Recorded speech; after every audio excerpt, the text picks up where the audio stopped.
I love rail, and it's a shame that how badly we have mismanaged our railroad assets in this country over the last century.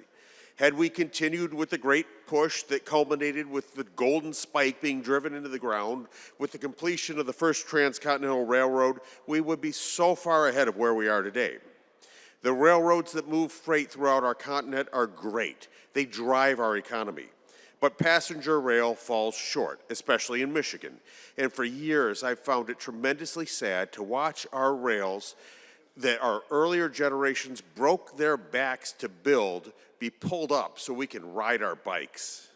So needless to say, I think most of us love the concept of rail. But as far as spending $100 million on a non-defined high-speed rail project in Michigan, we're just not there yet. First, I ask, what do we get for $100 million worth of high-speed rail? Next to nothing. $100 million is a huge amount of money, but wouldn't even make a dent towards developing this infrastructure, which will cost tens of billions of dollars to do it right.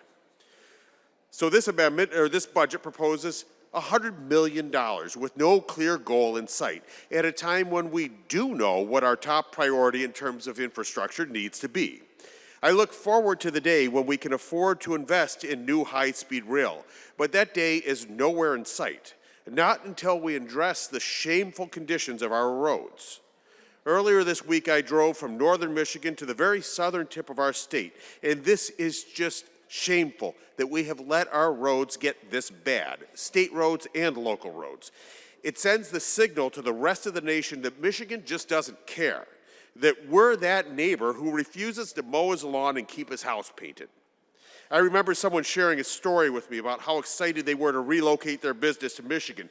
And by the time they crashed and banged their way over our roads from the airport to the potential site, they changed their minds completely.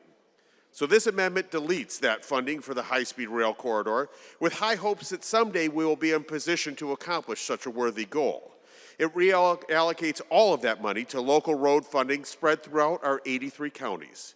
Until we get our roads right, we simply don't deserve to be looking at shiny new projects like high-speed rail.